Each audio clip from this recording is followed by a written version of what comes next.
All right. Okay. My name is Matt Coles. I'm your moderator for this panel and also a participant. I'm going to introduce the members of the panel, and then we're just going to go down the panel in order, which means I get to go first. So to my immediate left is Professor Leah Litman. She's a professor at UC Irvine, where she teaches constitutional law, federal courts, and criminal procedure. And she clerked for Judge Jeffrey Sutton on the Sixth Circuit Court of Appeals, a highly respected Court of Appeals judge, and also for Anthony Kennedy. To her immediate left is Professor Melissa Murray. She's a professor of law at New York University, where she teaches constitutional law, family law, criminal law, and reproductive rights. And she was a clerk for a circuit judge who has a name of some note, a circuit judge named Sonia Sotomayor. And to her immediate left is Professor Russell Robinson, who's a professor at the University of California, somewhere just over to the University of California, Berkeley, where he teaches constitutional law. Do you see a pattern emerging here? Anti-discrimination law, race, and sexuality. And he was a clerk for Justice Stephen Breyer. My name is Matt Coles. I teach constitutional law here at UC Hastings, along with elections, sexuality, and civil procedure, and I didn't clerk for anybody. I want to talk a little bit about Anthony Kennedy's legacy in terms of the LGBT cases that the court decided that he wrote. There are 4 cases in which the Supreme Court recognized important constitutional rights for LGBT people, and they were all written by Anthony Kennedy. And those cases are part of one of the great social movements for change of modern times. And because they're part of that, I think they represent a powerful political and social legacy. There's the Romer case in 1996, in which the court said that the people of Colorado could not take away government's power to pass laws protecting LGBT people from discrimination. There's the Lawrence case in 2003, in which the court said that Texas could not say that some forms of intimate sexuality are a crime, but only if the participants are a same-sex couple. There's the Windsor case, United States against Windsor in 2013, in which the court said that the so-called Defense of Marriage Act, I choke when I say the term, that the so-called Defense of Marriage Act, in which the federal government said, even if your state thinks you're married, we don't if you're a same-sex couple, that was unconstitutional. And finally, the 2015 decision in Obergefell against Hodges, saying that states had to allow same-sex couples to marry. Those cases, as I said, and I want to turn first, constitute an important political legacy. But as a jurisprudential legacy, not so much, I think. Look, let's look at the political legacy for a second. Romer halted a national effort by the right wing to essentially derail the political LGBT movement.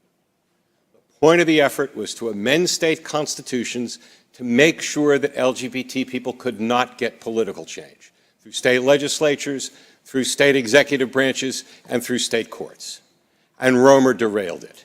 And that was of major importance to a movement that at that time was largely a politically focused movement. To give context, though, by the time Romer came down, there had been 2 more state initiatives, and we'd beaten both of them. Most significantly, one of them in Idaho.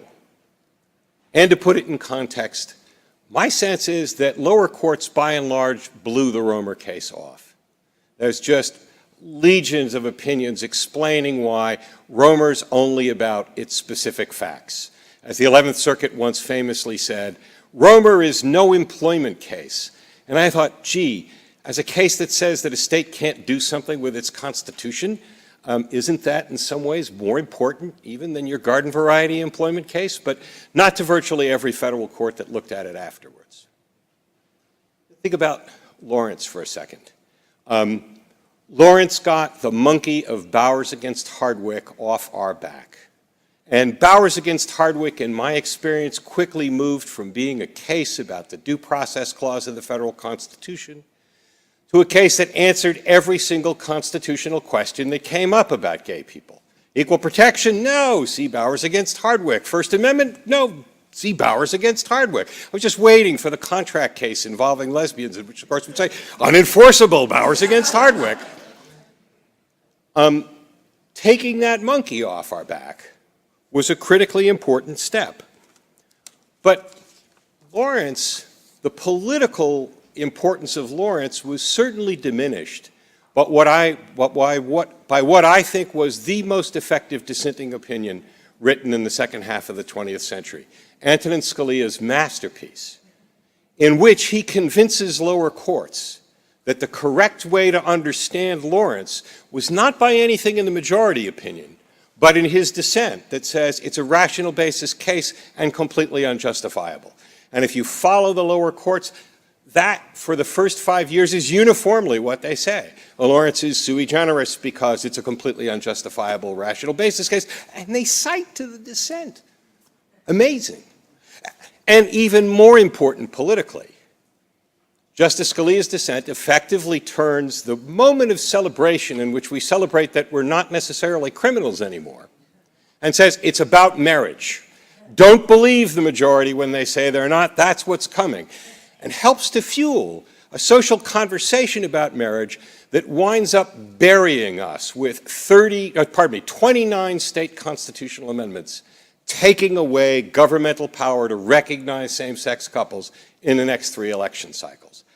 To be that effectively politically and that effective judicially, it seems to me the dissent walks away with both the political and judicial honors in Lawrence against Texas. Windsor, a hugely important case because it set off a rash of district court and circuit court decisions saying that states no longer could prevent same-sex couples from marrying, and indeed they had to let them marry. And I think it was the momentum of those decisions that significantly leads to Obergefell much faster than it might have happened otherwise. But again, just for context, to note that the lower federal courts do that despite the existence of a kind of a Bush against Gore sentence at the end of Lawrence, that's at the end of Windsor, that says, this case is only about states that have already recognized same-sex marriages as being legal. It's not about anything else. I think almost in some ways in the face of the Supreme Court trying to hold a line at Windsor and say, let's not go any further, any faster. And then Obergefell itself. And look, the truth is that those of us who were involved in advocacy at the time, we'd about run the board on states where the state legislatures or the courts still had the power to provide marriage for same-sex couples. And we were then looking at a 7 to 20-year fight to take down those state constitutional amendments that disempowered government to allow same-sex couples to marry, waiting at some point for the Supreme Court to step in. And by stepping in when it did, it greatly truncated what would have been a bloody, ugly, expensive, long battle. Now, if the decision had resulted in a huge blowback, one could argue about whether that battle should have been avoided or not, but I think looking at the way things have played out, that greatly worked in our favor. So it's a powerful and an important political legacy. But as a my students will recognize this, a jurisprudential legacy, not so much. Look, the biggest disappointment, in 4 cases, the court took on laws that explicitly singled LGBT people out for different treatment and never told us how courts should look at laws that single LGBT people out for different treatment. Are they presumptively constitutional, or in some way or to some degree are they suspect? None of the 4 decisions ever gives an answer to that question. Now, some people would say, somebody said to me this morning, a good friend of mine said to me this morning, it's kind of a trivial problem, isn't it, Matt? I mean, this is over. After Obergefell, it's really over. I tell you, I don't think so. every civil rights movement in the country has been greeted by a reaction in which people have said, okay, but I ought to have a conscience-based right to discriminate and to react and to be exempted from non-discrimination laws. And that same fight is starting on laws that protect LGBT people from discrimination. And the favorite way of judges to say that you do get a conscience opt-out and not to gut all of our country's civil rights laws are to say, yes, but you see, laws that prohibit race discrimination and gender discrimination, those are classes which the Supreme Court has said need particular attention from the government. And the failure of any of those 4 cases to say that about LGBT people, I predict, is going to come back and be a big factor in what will be a pitched battle about whether you get conscience-based exemptions from non-discrimination laws. And there's a similar, though less obvious, failure in the 2 cases that the court based on implicit rights, because those cases never tell us whether the right to form a relationship with someone of the same sex is so basic that states cannot use it as a factor in discrimination without the most compelling kind of reason for doing it. Equally disappointing, I think, is if you look beyond what you might call the parochial LGBT view of how those decisions are jurisprudentially disappointing, and look at them simply in terms of the constitutional provisions they take up. Since the 70s, there's been a small but very important disagreement about the consequences of being able to prove that the government passed a law treating people differently, not because of some fair notion of difference in terms of its purpose, but in order to hurt the group of people in question. And the question has always been, if you can actually prove that, does that invalidate the law, or can the law be saved by making up a rationale which we know to be false? The Romer case is written in a way that circles around that question and completely avoids it. The Windsor case gives us some hints and maybe suggests that you do a deeper look when you've got actual proof of that. But as hopeful as Windsor was to litigators, Trump against Hawaii, an opinion which Justice Kennedy says in a short concurrence that he fully supports, at least in the context of the religion clauses, completely takes it away and says, nope, you can save it by making something up, even if it's completely false. That's enough, and it takes us out. In some ways, the missed opportunities in terms of implicit rights, it seems to me, in terms of the 2 cases that went there, are even more disappointing than the equality missed opportunities. In the Lawrence case, plaintiffs made 2 really important arguments about how you understand the contours of implicitly protected rights. And one argument said, if you're going to use history to decide what it is that we've always more or less understood to be beyond the power of the government, you shouldn't just use the history of what's been protected by law. You should look at larger social and political history. If we've always really regarded it as beyond the power of the government to tell parents that they can't apply mild corporal discipline, even though that violates the assault laws, that tells us that's always been understood to be off the table. The court flirts with this in Justice Kennedy's opinion and says, yes, perhaps as we look to the broader picture, not just what the law protected, but then drops it and doesn't use it as a basis of the decision at all. Similarly, in Lawrence, the plaintiff said, if every case that this court decided about implicit rights prior to Bowers against Hardwick taught anything, it was that while you may use history to discover the contours of an implicitly protected right, you don't use the history of who got to exercise it.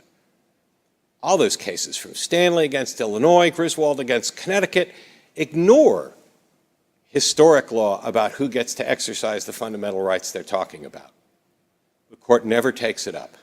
And if you want to see a good example of it being taken up, read Chief Judge Judith Kaye's dissenting opinion in Hernandez against Robles, in which she goes through all of the court's fundamental rights jurisprudence, says that's a clearly established principle.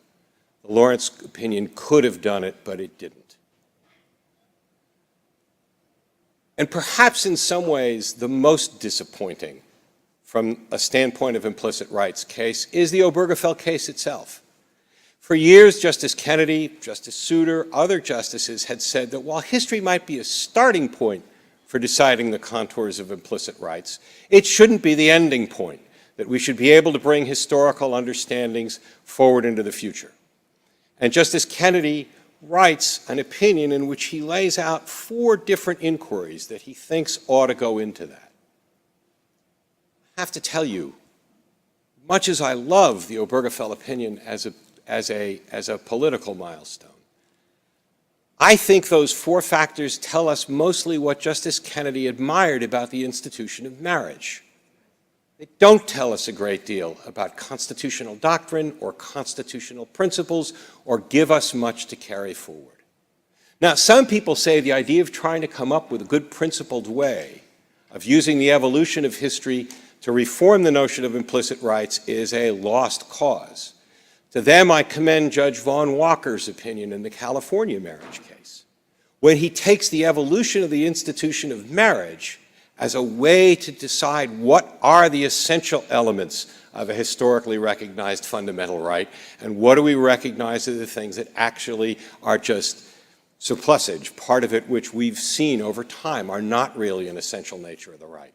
In that case, that marriage, which was a gendered institution in the very way it was structured 100 years ago, no longer is, therefore gender's not a part of the essential fundamental right. It's a brilliant piece of work and shows that it can be done. Obergefell swings for the fences, but I really think it's a strikeout.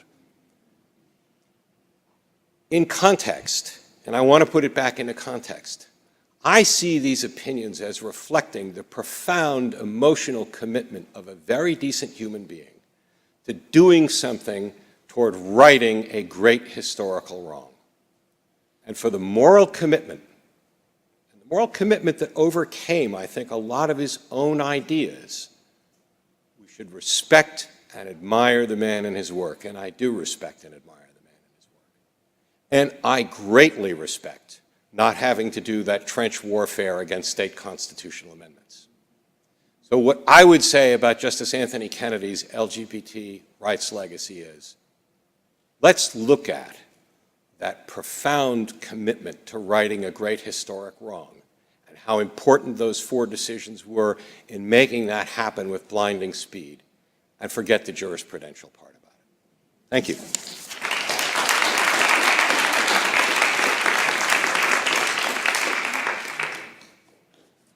Hi, thank you all so much for sticking around. So for the portion of my remarks, I would like to focus on Justice Kennedy's jurisprudence as it relates to abortion and how those cases illustrate the promises and pitfalls of the justice's commitment to a jurisprudence of institutionalism, dignity, and civility. So how do the justice's abortion cases reflect any commitment to institutionalism or institutional integrity? 2 cases come to mind. The first is Planned Parenthood versus Casey. In that case, the Supreme Court was asked, of course, to overturn Roe versus Wade. And it was asked to do so on the heels of presidential campaigns that promised to appoint justices that would overturn Roe versus Wade. By a narrow vote, the Supreme Court opted not to do so. And Justice Kennedy joined the controlling plurality, in which the plurality said, even if Roe versus Wade was wrongly decided, they refused to overturn the case, or in their words, to retreat under fire. On one of his last terms on the court, the Supreme Court honored the compromise in Planned Parenthood versus Casey. In Whole Woman's Health versus Hellerstedt, the court refused to allow Texas to enact 2 restrictions on abortion that would have closed 30 plus of the 40 remaining clinics in the state. That is, the restrictions would have left only 7 of the 40 clinics remaining, and in the name of regulations that did nothing to advance women's health. By a 5-4 majority, or 5-3 majority, it was the term that Justice Leah had passed away, the Supreme Court invalidated those restrictions. It was in those decisions that I think Justice Kennedy honored his commitment to the institution of the court and the principles of stare decisis, that it is not up to the justices to vote according to their own personal preferences or their own beliefs about what is right or wrong. Rather, they have a commitment to the institution and to follow through on precedent even though they might believe it is wrong. But as much as those decisions reflect a commitment to institutionalism, they also highlight some of the ways in which the court doesn't always follow through on that promise. After all, in Casey, even though the court retained what it declared the core holding of Roe was, the court modified the controlling standard to judge abortion regulations. That is, it said we're no longer going to declare that abortion regulations must satisfy strict scrutiny. Rather, they only have to satisfy the watered-down undue burden standard. And so in that respect, the decision both highlights the justice's commitment to stare decisis in some respects in the institutionalism of the court, but also some ways in which that commitment is always going to come up a little bit short or be sacrificed on some occasions. I think more so, the decisions on abortion reflect the two sides of the justice's commitment to dignity.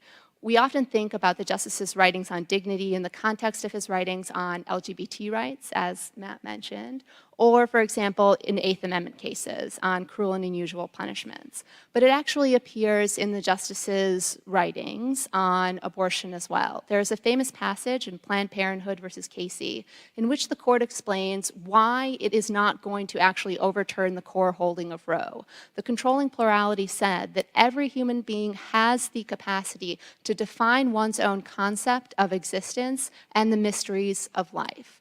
That passage reflects the idea that each woman has the autonomy and dignity to decide when and whether to bring a child into existence. And it's that concept of dignity that I think is often overlooked in the abortion cases, even though it appears with much more clarity in the LGBTQ cases or the Eighth Amendment cases. I think there's also another passage that reflects a similar idea in the more recent case, Hellerstedt. In explaining why the Texas regulations on abortion were unconstitutional, Justice Kennedy joined an opinion by Justice Breyer in which he noted that the Texas regulations would have meant that women faced much more longer waiting times in clinics, that they would have been forced to see doctors who have to see many, many, many more patients. They would have been forced to travel great distances to clinics. And for all of those reasons, they would have been forced to accept a lower quality of care. That is, they did not have the dignity of retaining and obtaining quality health care and making an important medical decision that would affect the remainder of their lives.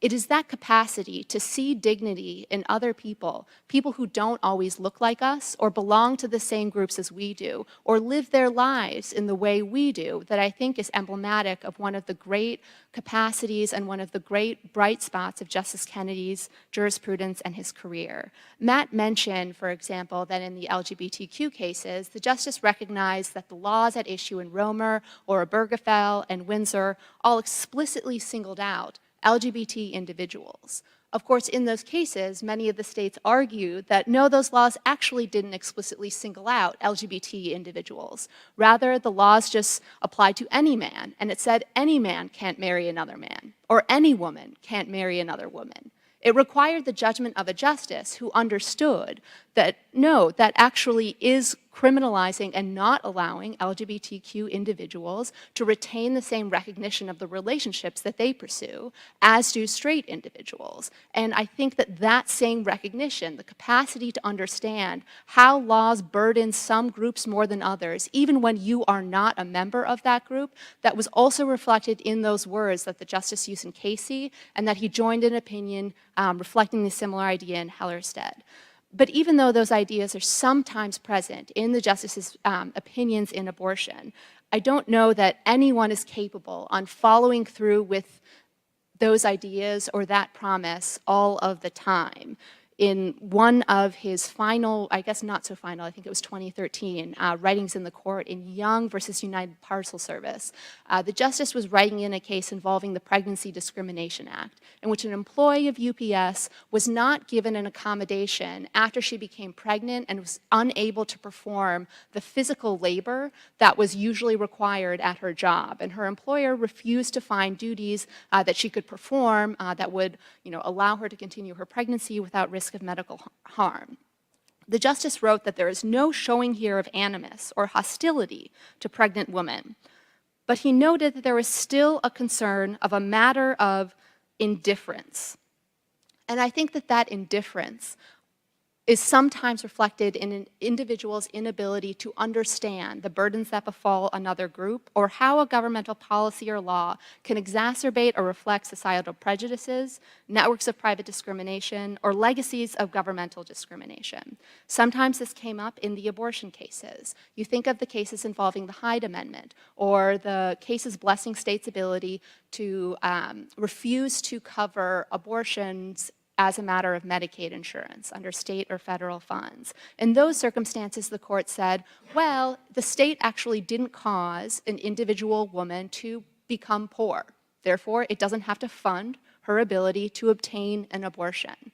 But in that logic, the justices were unable to put themselves in the same position of women who might rely on Medicaid as their primary health insurance, and to understand how women, through a combination of a lack of access to birth control, sex education, contraceptives, economic opportunities, might find themselves in a position of not having full economic access in order to make a full decision and support a child.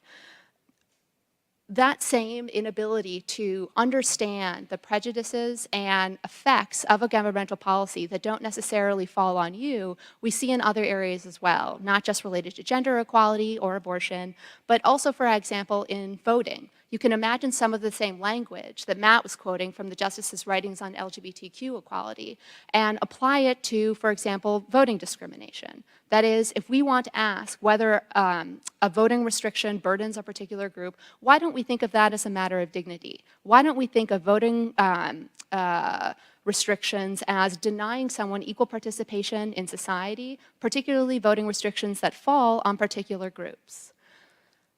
The inability to recognize how some governmental policies or laws disproportionately reflect certain groups also, I think, appeared in, or rather, the justices' amorphous conception of dignity, in that dignity can in some ways be in the eyes of the beholder. That is, we rely on individual judges or justices to recognize the dignity of other individuals in order to just understand how their dignity is implicated by a particular law.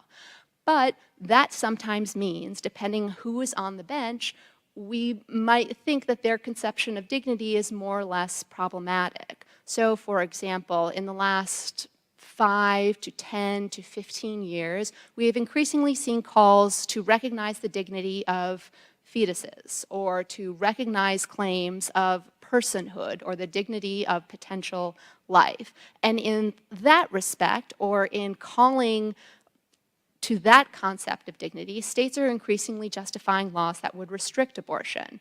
Is that conception of dignity going to be one that the current members of the Supreme Court or new appointments to the federal courts are going to recognize? Or is that the concept of dignity that they are going to bless? Just a potential note. That's the conception of dignity, and I think some of its limits and promises. There's also the promise or limits of civility. And I say civility, and by that I mean this notion that when we talk about a difficult issue, we do so respectfully, and we ensure that both sides feel heard and acknowledged. This was, I think, as Judge Feinerman was suggesting, one of the great gifts that Justice Kennedy gave to litigants and members of the lawyerly community. It really felt as though almost everyone had a chance in having their argument prevail when they made an argument before him at the Supreme Court. I'm no longer sure that that is currently the case.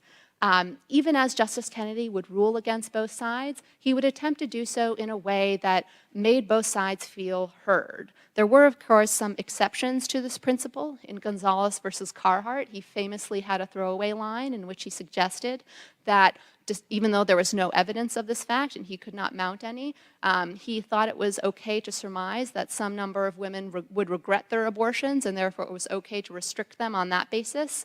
All medical evidence suggests this is not actually true.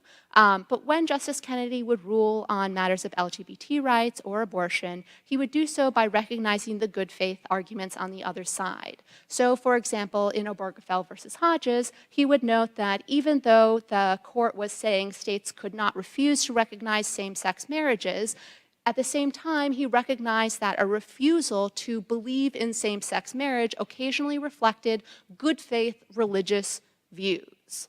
So too, in his abortion cases, he would recognize that the matter of abortion implicated one's views about when life begins and morality, and that there were good faith arguments on the side of wanting to criminalize abortion and not allow it at all.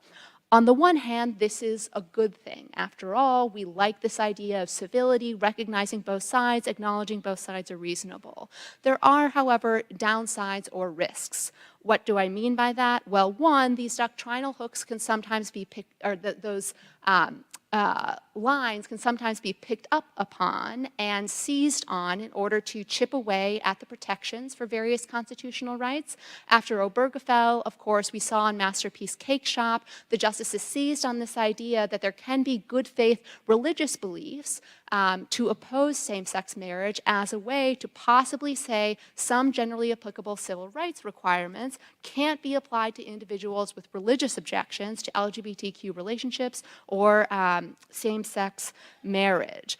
This same idea is actually increasingly being used to justify restrictions to reproductive justice. For example, pharmacists are increasingly arguing that they have a right to not be compelled to fulfill prescriptions either for Plan B or various forms of contraception because it is contrary to their religious belief. This is partially the argument on behalf of individuals arguing that they should be exempt from the Affordable Care Act's requirement for insurance to cover contraception access. This is also the argument that some government officials, such as the former Office of Refugee Resettlements Director Scott Lloyd, is arguing for why he does not have to allow women in his custody out of his custody so that they can obtain abortions. Why? Because he, as a matter of his religious beliefs, believes that abortion is immoral, and therefore women whose custody he is in charge of, he does not have to allow them to get abortions. That language, thus, can be used as a hook in order to undermine various protections against certain or protections for certain groups. But there is also a limit to how much the civility of our words can do. I just mentioned the example of Scott Lloyd, the director of the Office of Refugee Resettlement, who is not allowing undocumented minor women in his custody to obtain abortions. That is, he is arguing that he, as their guardian, has the authority to conclude that it is in their best interests, even when they are victims of rape, that they should not obtain an abortion at all. Are there any words he could use if he wrote those letters, as he does, using civil, polite, respectful discourse? Would that be enough to argue that those actions are sufficient? Is civil discourse enough? Or is there some limit to what actions, to what we can say is civil based on what the underlying actions are? So that's kind of what I wanted to note, how the justice's abortion jurisprudence kind of illustrates his commitments to civility, his commitments to dignity, and his commitments to institutional integrity, but also how all of those ideas have their limits and can be used to undermine some of the same ideas that the justice has very firm commitments to.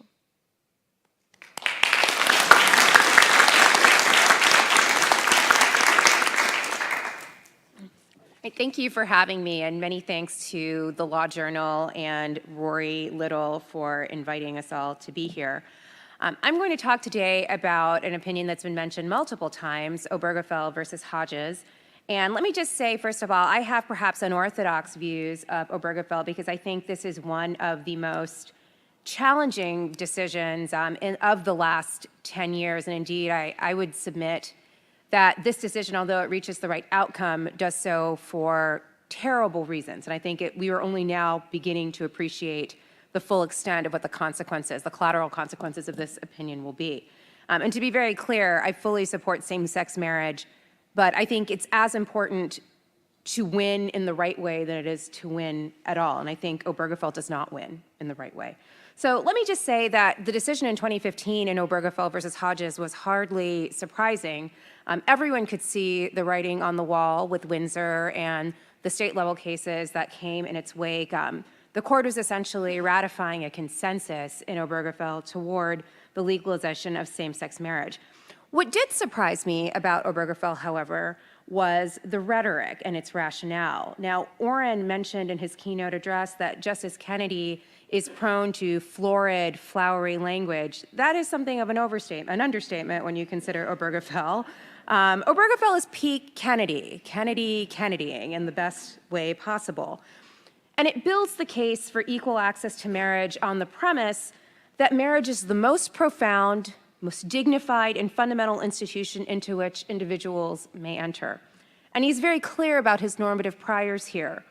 As he explains, marriage is not simply a religious or civic institution. Its importance is deeply personal and meaningful to individuals. Its dynamic, he says, allows two people to find a life that could not be found alone. Indeed, the life that marriage offers is one in which the couple becomes greater than the two persons. In short, marriage is essential to our most profound hopes and aspiration. But he doesn't stop there, because Justice Kennedy is gonna Kennedy. Marriage, he continues, is a two-person union unlike any other in its importance to committed individuals. It offers individuals the chance to forge an enduring bond with another person, and in so doing cultivates the conditions under which two persons together can find other freedoms, such as expression, intimacy, and spirituality. More intriguingly, marriage, he says, responds to the universal fear that a lonely person might call out only to find no one there. It offers the hope of companionship and understanding and assurance that while both still live, there will be someone to care for the other. This is perhaps Justice Kennedy's Bridget Jones moment. The idea that marriage responds to the universal fear that we will die alone in our apartments, our bodies to be discovered weeks later half-eaten by wild dogs. Most troublingly to my mind, Justice Kennedy insists that marriage, and marriage alone, serves the best interest of children. By contrast, alternatives to marriage, which I collectively term non-marriage, are by comparison undignified, less profound, and less valuable. Kennedy is particularly dismissive of non-marital child-rearing. As he explains, the children of non-marital relationships suffer the significant material costs of being raised by unmarried parents, relegated through no fault of their own to a more difficult and uncertain family life. In this regard, the Obergefell opinion is unabashed in its veneration and prioritization of marriage, but it is equally unabashed in its disdain for life outside of marriage. On this account, the rationale for marriage equality rests, perhaps ironically, on the fundamental inequality of other relationship and kinship forms. And although there is much to celebrate about the Obergefell decision and its expansion of civil marriage to same-sex couples, the decision's prioritization of marriage and its denigration of life outside of it is cause for serious concern, indeed, even alarm. The decision is likely to have negative repercussions for those, gay or straight, who by choice or by circumstances live their lives outside of marriage. So what do I mean by this? Obergefell's pro-marriage rhetoric is not simply a matter of florid discourse or flowery rhetoric. It may have constitutional consequences that go beyond the expansion of civil marriage. Over the last 50 years, I submit, a series of Supreme Court cases have offered tentative constitutional protections for non-marriage and non-marital families. Now, to be sure, these cases have focused on a wide range of issues: the rights of non-marital children, the rights of unmarried fathers, access to contraception, and more recently, the criminalization and decriminalization of same-sex sodomy. Despite these differences, these cases nonetheless suggest the promise of some constitutional protection for non-marriage, the unmarried, and non-marital families. Obergefell's pro-marriage pro-marriage impulse demeans and challenges the status of non-marriage, and more troublingly, calls into question the promise of the constitutional protections that these cases offer. So with that in mind, I want to walk through one of these non-marriage cases written by Justice Kennedy, Lawrence, and I want to concretize the effects that I think Obergefell may have for the promise that Lawrence offered. Throughout Obergefell, Justice Kennedy relies on the standard canon of right-to-marry cases, Loving, Turner, Zablocki, but he also relies quite a bit on non-marriage cases, particularly Eisenstadt versus Baird and Lawrence versus Texas.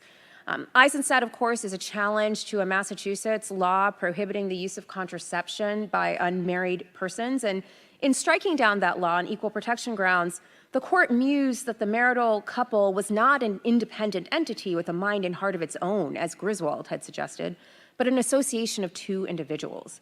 With that in mind, Eisenstadt recharacterized the right to privacy and untethered it from marriage and the marital couple, and made it a right of the individual, married or single, to be free from unwarranted governmental intrusion into his or her intimate life. In 2003, Lawrence versus Texas goes even further, and the court expands upon Eisenstadt's logic to strike down a Texas statute criminalizing same-sex sodomy. In so doing, Justice Kennedy, who wrote for the majority, spoke approvingly, even reverently, of non-marital gay sex and relationships. Non-marital sexual conduct of the sort in which the petitioners were engaged could be but one element in a personal bond that was more enduring.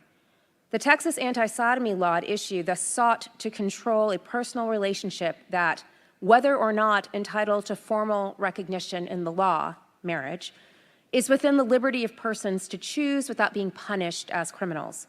And indeed, according to Kennedy, the liberty protected by the Constitution allowed LGBT persons the right to enter into such non-marital relationships.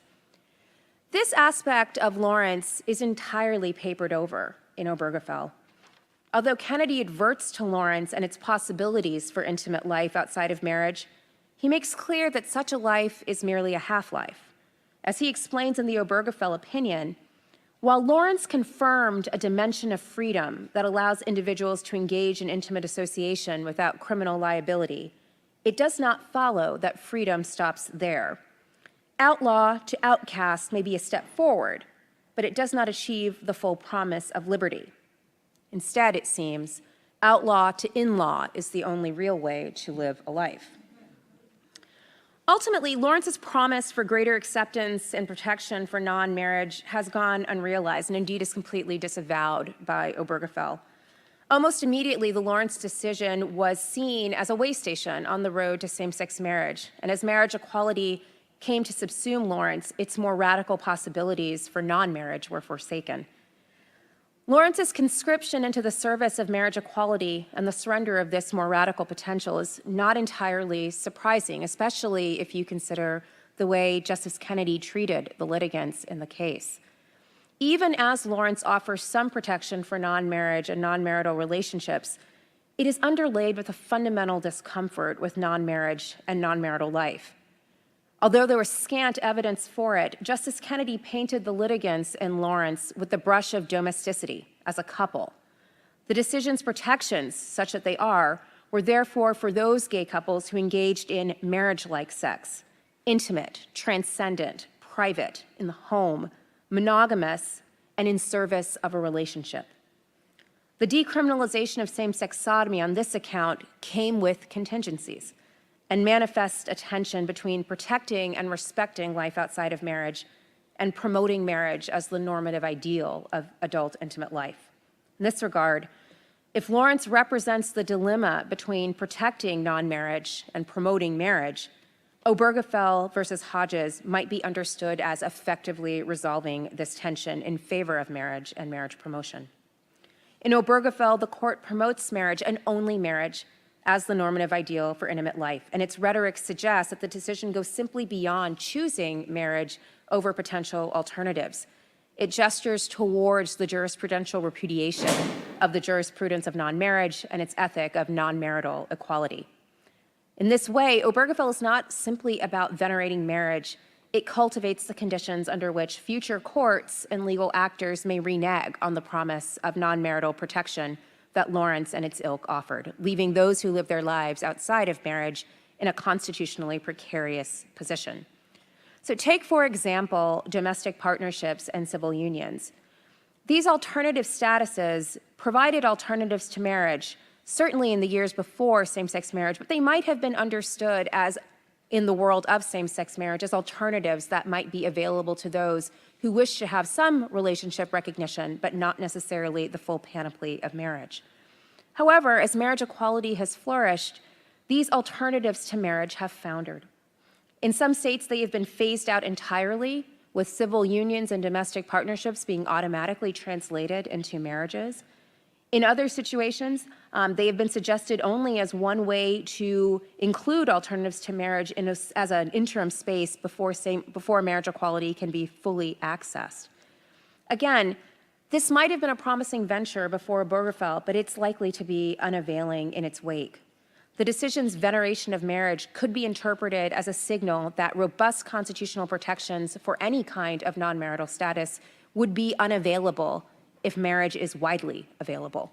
And on this account, the state's obligations to individual rights holders is limited to only two mandates.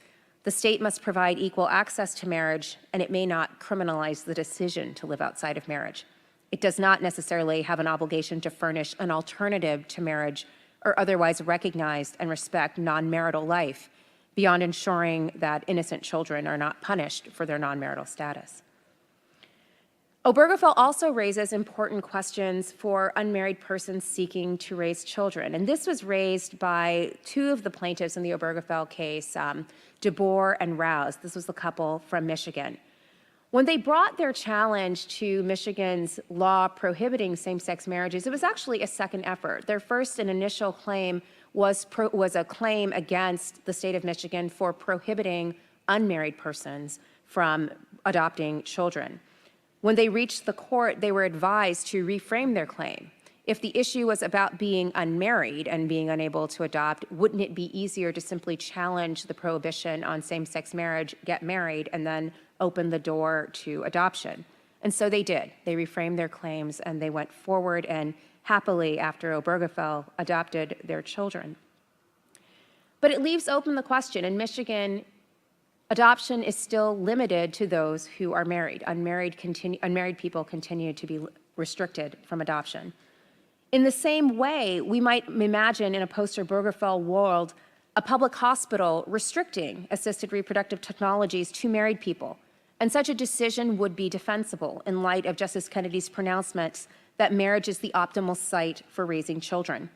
If marriage affords the permanency and stability important to children's best interests, why would the law sanction and facilitate any other family form, especially those rooted in non-marriage? If the state relying on Obergefell insisted that marriage serves the best interests of children, then a policy that would limit adoption to married couples or would limit IVF or anything else that families might require to those that are married makes clear the realities of the concerns that I have for Obergefell and life outside of marriage. So all of this prompts a question. If Obergefell stands for the proposition that love wins, who loses? Unfortunately, the victory for marriage equality comes at the expense of the unmarried and non-marriage. And even as Obergefell insists on equal access to marriage for same-sex couples, it implicitly underwrites the inequality of non-marriage and non-marital families.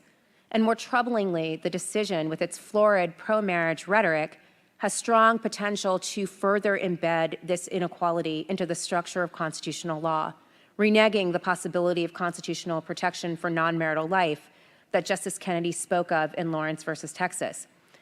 In this regard, as Leah mentioned, when we think about Justice Kennedy's legacy, it is not simply of what he has created. And again, much has been done, and he should be credited with doing much to advance equality in certain realms. But again, much of his work contradicts other aspects of his legacy and creates an uneven landscape for the future advancement of rights. Thank you.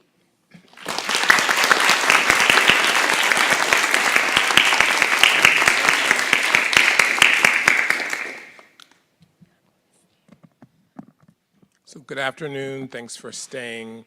Thanks to the faculty and student organizers. And I have to say, this has been an unusually lively and critical panel, and it's a delight to be part of such a collective, and I'm going to do my part to keep it lively and critical, and to keep you awake. So this morning, Professor Nadine Strawson described Justice Kennedy as the preeminent champion of the First Amendment and LGBT rights. This is the conventional narrative. This morning on the same panel, my dean, Erwin Chemerinsky, challenged the First Amendment narrative, and I agree with his take on Kennedy's First Amendment jurisprudence. My talk will offer a counter-narrative on LGBT rights. My talk is entitled Justice Kennedy's White Nationalism. The thesis of my talk... Wait, stop. Stay with me. And I struggled with the title. Like, I went through various versions, but I'm keeping it real. The thesis of my talk is that Trump versus Hawaii, one of the final decisions that Justice Kennedy joined, provides a critical frame for understanding Justice Kennedy's sexual orientation cases. The implicit devotion to white nationalism in his right to marry opinions became explicit in the travel ban case.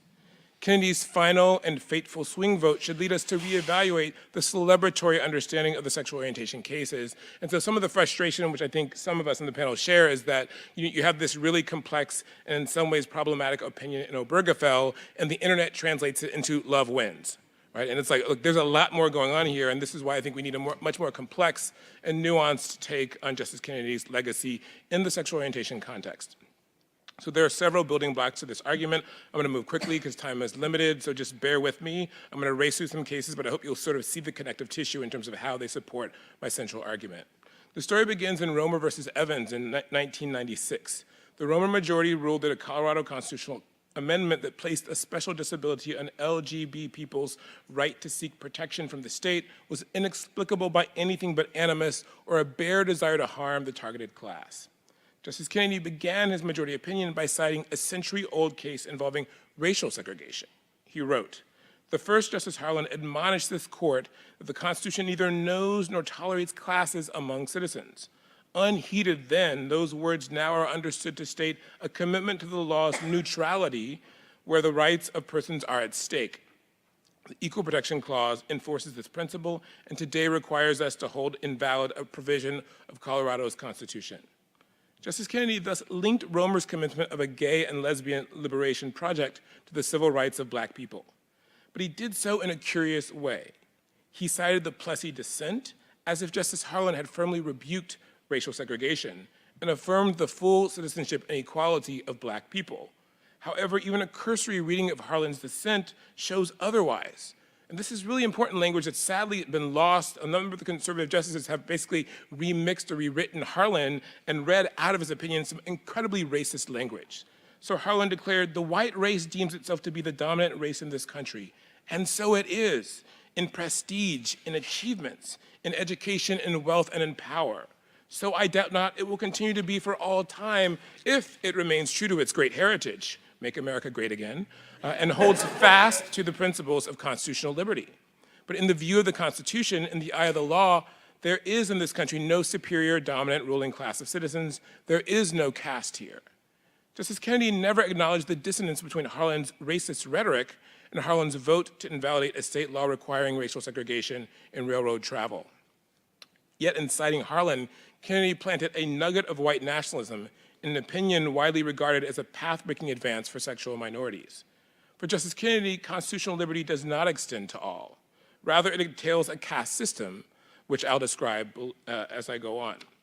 Now I want to fast forward to 2001, the year that I clerked at the court for Justice Breyer, when it decided Bush versus Gore and Nguyen versus INS. Nguyen, also written by Justice Kennedy, is primarily thought of as a gender discrimination case, but it also contains seeds of a white nationalist project. Justice Kennedy upheld a federal law determining the transmission of citizenship against an equal protection challenge. The state imposed different requirements on unmarried US citizen fathers and mothers for conferring citizenship to their children born outside of the United States with a non-citizen. A mother had to show that she had US citizenship at the time that she gave birth, and also that she had prior physical presence in the United States for a continuous year. Fathers, however, had to establish a blood relationship by clear and convincing evidence, legitimate the child through a judicial procedure, and prove that they had agreed to provide financial support while the child was a minor. The question was, how can that gender classification stand under intermediate scrutiny? So a straightforward application of the precedent would have required striking down that classification. Justice Kennedy, writing the majority opinion, mangles intermediate scrutiny until it's unrecognizable. Its notable departures are: first, Justice Kennedy invented a rationale, the opportunity to have a relationship with the child, that the government itself did not advance. And I was there working on the case at the court. It wasn't in the briefs, right? And so, as hopefully you know from con law, such hypothesized rationales are supposed to be out of bounds when you're applying intermediate scrutiny or strict scrutiny. That's only under the rational basis test. Second, although the application of intermediate scrutiny was intended to disrupt lawmakers' tendency to rely on gender stereotypes, the Nguyen majority reinforced the view that women are natural nurturers. This also shows up in the abortion cases, and thus law should make it easier for them to transmit citizenship to their children. By contrast, Justice Kennedy imagined men in the military and male business travelers as sexually reckless and unlikely to desire a relationship with their offspring. Justice Kennedy went out of his way to express special concern about the potential for military deployment to expand the ranks of American citizens. He noted that in 1969, during the Vietnam War, and the year in which Nguyen was born, there were approximately 1 million military personnel stationed abroad, nearly all of whom were male. He went on to state, the ease of travel and the willingness of Americans to visit foreign countries have resulted in numbers of trips abroad that must be of real concern.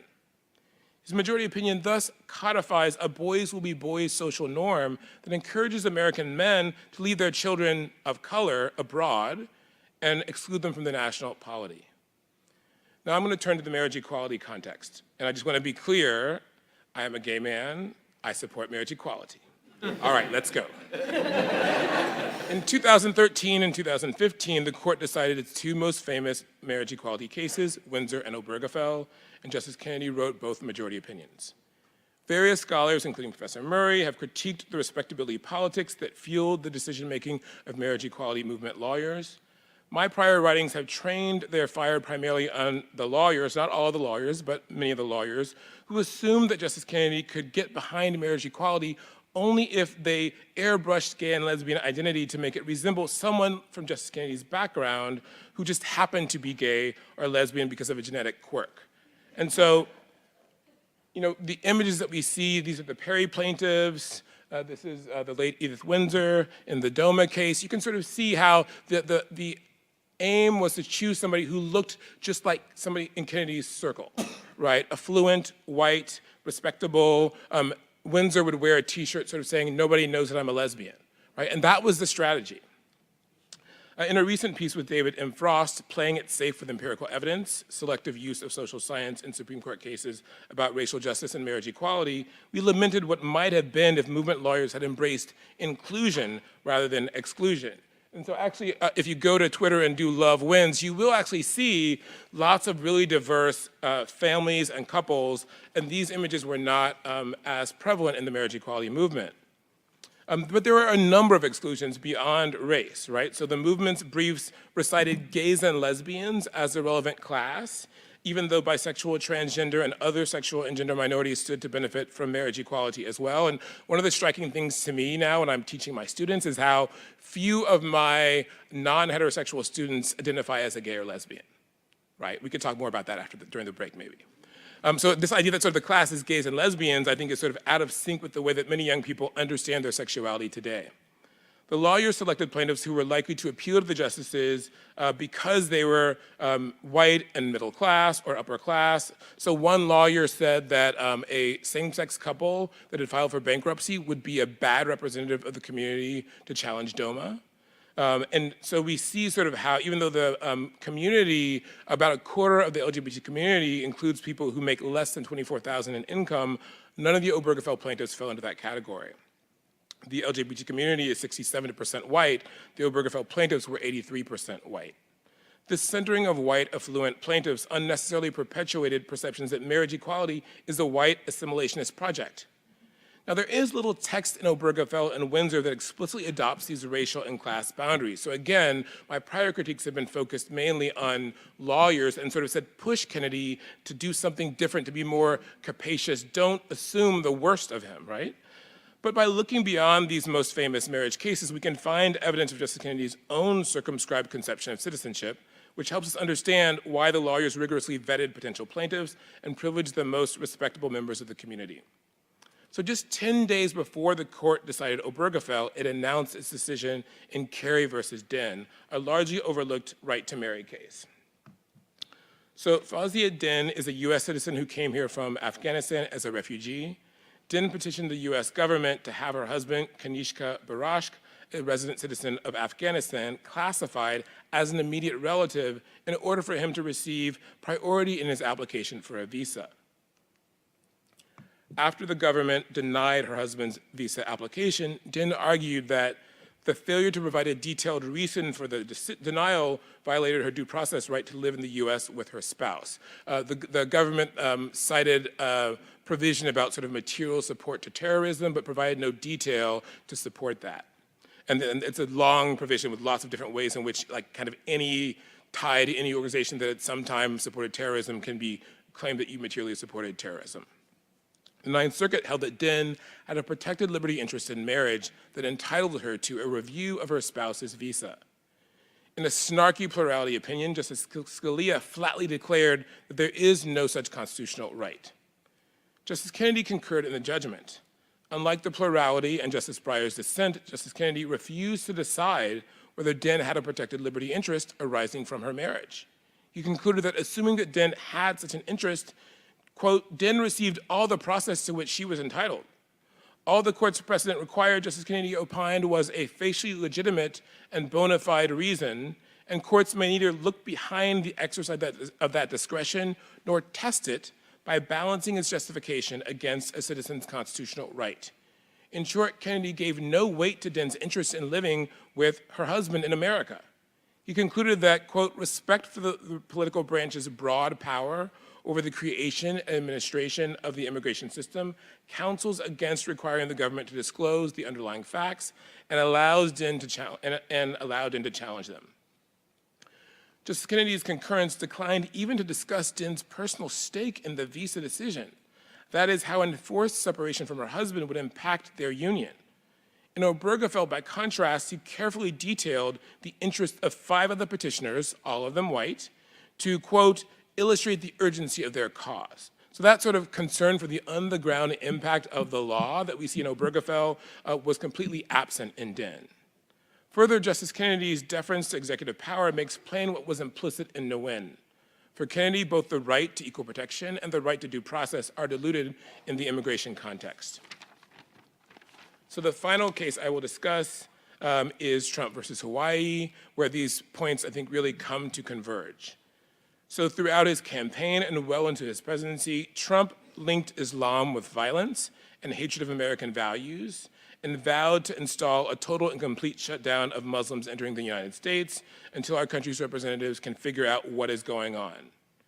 As you may remember, Trump's advisor, Rudy Giuliani, brazenly spoke of Trump asking him to find a legal way to institute a Muslim ban.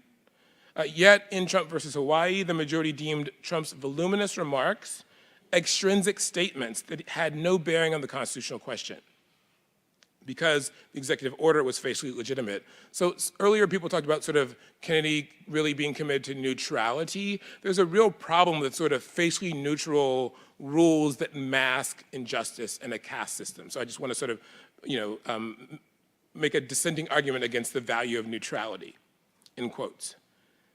And the court in Trump versus Hawaii cites Kennedy's opinion in Din as one of the main precedents that supports its outcome in Trump versus Hawaii. The court merely assumed that it had the power to apply the rational basis test, not the normal test, but its application of that test did not encompass a search for the actual motive behind the policy, notwithstanding a line of cases, including Justice Kennedy's own Romer, that asked that question.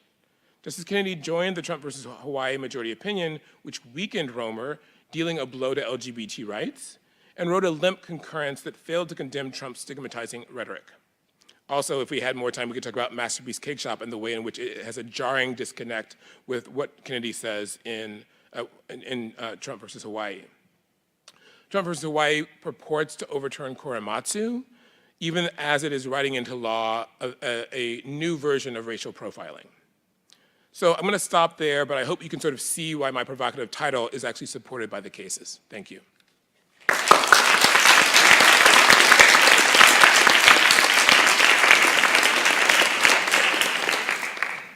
I suspect we'll have some audience questions, yes?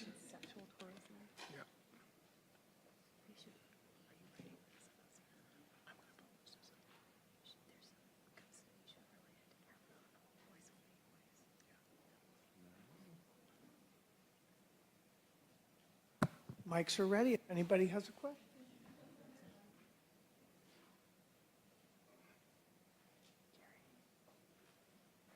All right. Justice Stewart.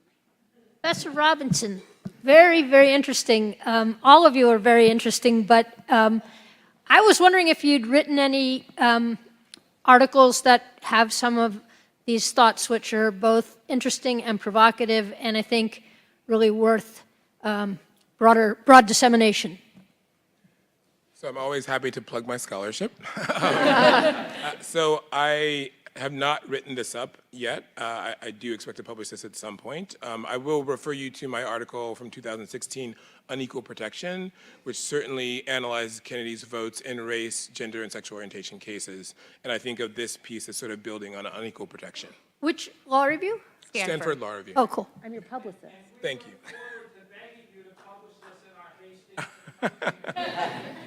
Thank you. Thank you. Let me just preview a conversation I'd be happy to have with you about this. I found what you had to say about Romer very provocative, very interesting, about Nguyen and Obergefell as well. I think you're factually wrong about the construction of at least a fair number of the marriage cases. And before I went to press with this, I take a look at the construction of the New York and Maryland marriage cases, which were actually put together by movement lawyers, and to note that of the 4 cases in Obergefell, while organizational and movement lawyers wound up on the cases at the Supreme Court, none of them were put together by movement lawyers. And I think your notion that the marriage cases were constructed to appeal to Justice Kennedy's prejudices are, in the case of most of them, just wrong. The cases were really constructed to move public opinion, and that really wasn't in the same place as Justice Kennedy at all. So I guess I'll just say that I've often presented with people who were part of the marriage equality movement and found this to be really uncomfortable because I am criticizing people who did great work overall, right? And I'll look at those cases, but I think, and I'll agree that it was a collaboration between movement lawyers and non-movement lawyers, but there's a lot of evidence that movement lawyers were catering to Kennedy and were really trying to put forward a face that was respectable. You know, the one other thing, just not to prolong the dialogue, but why not, that I'd say is that I'm not sure I'd lump all movement lawyers together that way. I think you're right. There were some movement lawyers who were thinking the best way to get America to understand marriage for same-sex couples was with white picket fences and vans and soccer games.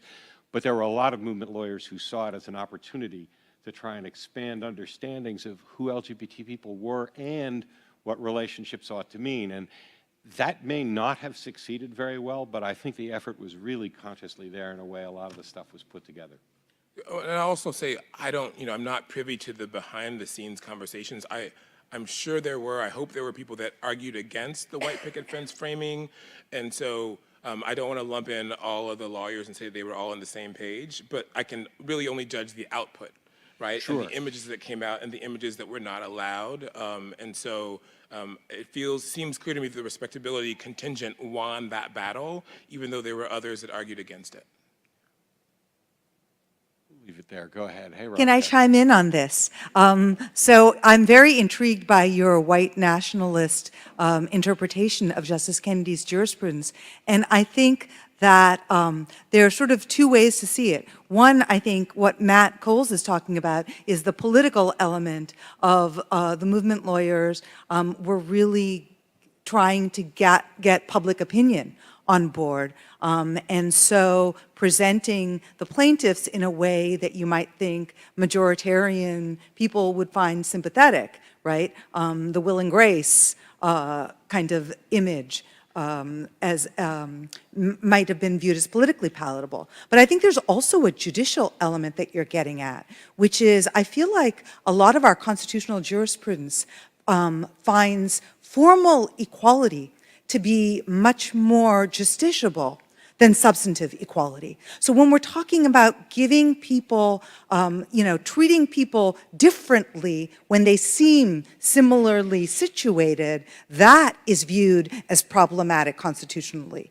But when you have substantive inequality, but facially they're being treated neutrally, that's not viewed as problematic. And so in the same term that you saw Obergefell, and the victory, for marriage equality, if you will, you saw Shelby, and and kind of the loss for racial equality, and I think that was very an amazing kind of a counterpoint, and so I think that feeds in to your story of white nationalism. Thank you. Yeah, I think you're right. Can I go back to your point, Matt? And again, I want to just jump in to defend Russell. And I take your point seriously that there might be a diversity of views on how the plaintiff class might be arrayed. But I don't think it's uncontroversial to note that historically, in big sort of impact litigation, you are thinking about identifying with the court. So Thurgood Marshall very consciously structured the predecessor cases to Brown with professional education in mind because he wanted to appeal to the justices who might understand the indignity of taking law school classes while sitting behind a screen. In the same vein, Ruth Bader Ginsburg offered up those male plaintiffs because she wanted the court to perhaps identify with them as an all-male body. So, I mean, it might be the case that, maybe there were people who were pushing for a more diverse set of people, but it seems, I think, uncontroversial to think like they know Kennedy is the swing vote.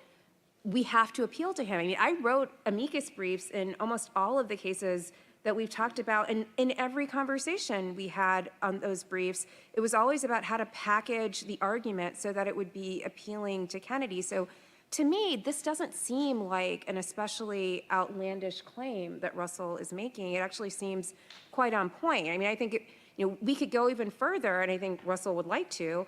There are lots of other quasi-nationalist decisions that Justice Kennedy could arguably be responsible for. I think Masterpiece Cake Shop is one that we should definitely talk about. I think it's really interesting that the justice who has done most to advance the concept of animus as a means of advancing equality issued a decision that basically inverts animus to allow someone who has been alleged to have discriminated against LGBT people to seek the protections that animus affords. I mean, it's a complete inversion, and one that transforms animus into the kind of doctrine that strict scrutiny now is, where we see individuals invoking strict scrutiny to challenge programs that are intended to benefit minorities. It's the same thing that's happening in Masterpiece Cake Shop, and I think that too is part of a kind of white nationalist progression that has gone unobserved and uncommented upon, but I think happily has been surfaced and deservedly has been surfaced. I wasn't suggesting that what Russell was saying was illogical or out of line. I was just suggesting, as a matter of fact, in terms of the way the cases were constructed, that it's wrong. And I think if you look at Obergefell and the 4 cases there, at that point you're looking at a litigation that's not being directed or largely pursued by movement lawyers. That's essentially out of control and has been out of control for a long time in that sense. And all I'm suggesting is that not that there was a minority of people trying to do something else with the cases, but if you look at the cases that were constructed by the movement lawyers, they don't follow that pattern. Did people try to construct legal arguments in the way they thought they'd pick up the swing vote? Sure. Did they structure the cases in the way that they thought Justice Kennedy would look and see, oh, that's me there? I don't think so. Let's take more questions, if you guys don't mind. Okay. Thank you. So my question was Professor Murray. So I was enjoy listening to you talk about the unmarried, since that's the class I pertain to, as you know. But I wanted to ask you to take on what Professor Robinson's saying, this reflection about white nationalism. And are there seeds of white nationalism that you find in the cases that you've been thinking about and the treatment of the unmarried? When I think of, growing up in the 80s and the 90s and the way that marriage was defended as a way to explain the social underclass, for example, that single mothers were to be blamed for the social problems that we were seeing in the 80s and the 90s, mostly in urban communities. And I mean to say that Black and Latino mothers were singled out, unmarried mothers, to explain social issues. So I wanted to hear from you if you're seeing seeds of that kind of reasoning in his writing. Thank you. I think there are lots of commonalities between the work that Russell's doing, the work I'm doing. Not surprisingly, we were colleagues for a number of years together. I think it's inevitable when you grow up as academic siblings that you may start to resemble one another in certain ways. But I think I do think, you could happily import this into an understanding of white nationalism. Marriage right now is really an institution that primarily is being practiced by the upper class. And the upper class, I think, if you were to look demographically, is largely going to be white. 70% of African American children are born into non-marital relationships of a wide variety, ones that are together and coupled and long-lived, and some that are more episodic. But the privileging of marriage in Obergefell is a kind of doubling down on a 1950s image of the family, which for many people no longer is either palatable or even attainable. The whole notion of marriage that we understand and that Justice Kennedy is crediting is one that's sort of built on the privatization of dependency, the idea of a male breadwinner or a female breadwinner, but someone breadwinning, that for many people in the United States is elusive at a time of yawning inequality. And so when you're writing an opinion like that, that makes marriage the most important, most profound institution that you can get into, I think you are leaving out a lot of people, and you're largely leaving out a lot of Black and brown people. And I don't know that that's coincidental. It might be inadvertent and unwitting, but I don't think it is a coincidence, and I don't think it's coincidental when you think about it in light of this other expanse of jurisprudence. And I think there's also a way to read Leah's cases into this. The whole question of abortion, Wynne has a really interesting provision about abortion, the whole idea that the unmarried mother can transmit citizenship to her child born out of wedlock in a foreign country to an American father because she has, or to a foreign father because she has taken the step to carry the child to term, and she should be rewarded for her decision to do so. So there are lots of different ways in which these things are all deeply interwoven. And I'll just add that the racial marriage gap that we oftentimes hear about with respect to Black women in particular also applies to Black LGBT folks, right? That Black LGBT folks are less likely to marry, just as Black women are less likely to marry.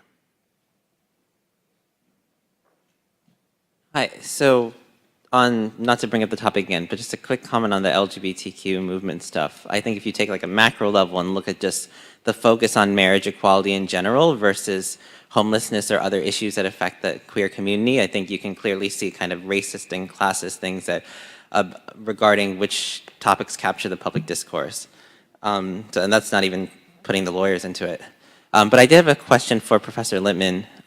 At the end of your speech, your presentation, you mentioned about kind of the downfalls of civil discourse, and so I was wondering if you had advice. It's like how do we challenge like these sorts of like when false equivalencies are made between opposing views, and how do we continue dialogue when these types of like false equivalencies are made, and kind of like the underlying actions behind people's seemingly neutral actions are ignored.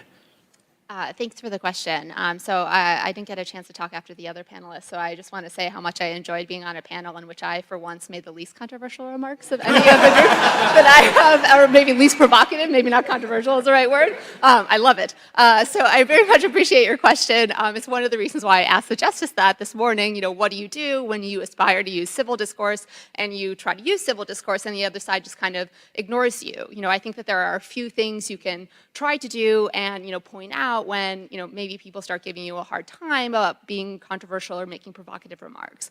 One is, I think, just using historical examples. Many people today like to point out, we now celebrate Martin Luther King's legacy and how he was a great nonviolent protester, and, rah, rah, rah, everyone loves Martin Luther King. But if you look at polling at the time, there is considerable evidence that he was deeply unpopular among like a majority of Americans, particularly white Americans. And particularly, a lot of the criticism that was directed at him was about how his, movement would have been more successful and appealing if he just would have been, a little bit less provocative, or, using a little bit fewer demonstrations. So I think that drawing historical parallels and pointing out that this particular tactic, being nice and using the least difficult path to appeal to those in power is, a common tactic used to kind of suppress dissent or, advocates for change.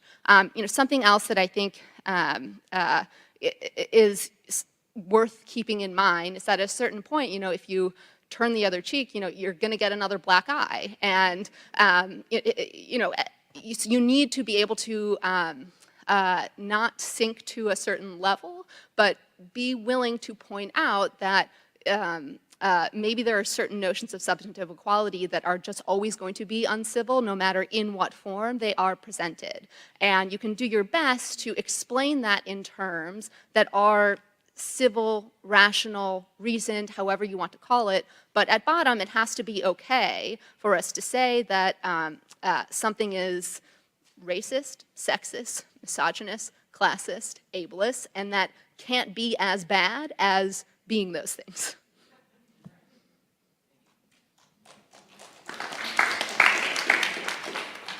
I wanted to follow up on that, because you're right. You're all right, of course. But I'm wondering, you're all clearly right in your criticisms. It strikes me that,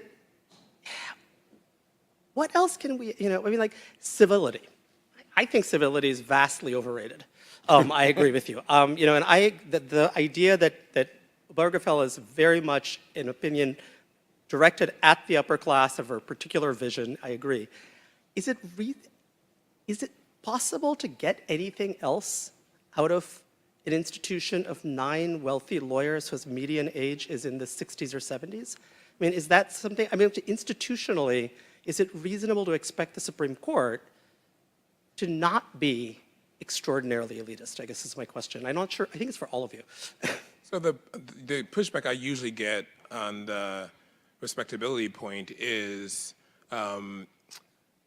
we had no choice. Like, we had to put forward the white picket fence, lily white plaintiffs, because that's what Justice Kennedy demanded, right? And so I've always pushed back and said, like, why do you believe that? Like, do you really think that's true? And so I think that you have to distinguish among different types of respectability, right? So I think you could certainly have, I have the slide. I can't imagine that having, more racially diverse representations, also more gendered in a way, right? Like, I think it's interesting, one of the factors that some lawyers and activists tried to play down was sort of different gender roles in same-sex couples. And so I was like, I think there was space to include people like this family without Kennedy like that tipping him over and him deciding like, okay, no marriage equality for anybody. So I feel like it's a very sort of risk-averse approach. One LGBT rights lawyer said, I'm in the practice of fear management. And so it's like always trying to avoid, navigate Kennedy's fears, but there's also an element of projection. Like you don't really know for sure, what the boundary is. Now, on the other hand, I think if you'd had like a polyamorous couple among the plaintiff class, not gonna work, right? Like Kennedy's not down with that. So I think that we need to sort of be more specific and careful and self-aware and critical in terms of thinking about the boundaries. Also, I think it's also about the court as an institution and the idea of one justice having that much power. And I think you have to reckon with that as well. I mean, when Justice Ginsburg was asked later, and it was, it was a question I had, how could 3 female justices, one of whom is divorced, one of whom is widowed, and one of whom is never married, line up for this decision that says marriage is the most profound institution you could ever get into? Like, surely you all have profound relationships that are non-marital. And she said, we did it, we felt it had to be, we had to be univocal on this, and it was his voice. We had to keep him. So, and again, that's not about elitism. That's about an institution where one person holds outsized power. Just, Edward, I think it's a mistake not to try. It's a mistake not to try in forming particularly impact litigation where you're trying to make change to try to push the boundaries and to change people's understandings of the society that you're looking at. I mean, the cases we've been talking about are at the end of part of a change movement in the courts. But when they started, none of those people looked conventional. Maybe in some of the cases, people stopped pushing. I think that's a terrible mistake because if you don't change basic attitudes, judicial decisions are not worth a whole lot, and it wouldn't take very long to unfurl all the great judicial decisions that said great things, but didn't really make the kind of change that you wanted them to make. So I think you have to. Well, we're about out of time. Sorry there were no sparks or nothing interesting on this panel. We'll turn it over to another group.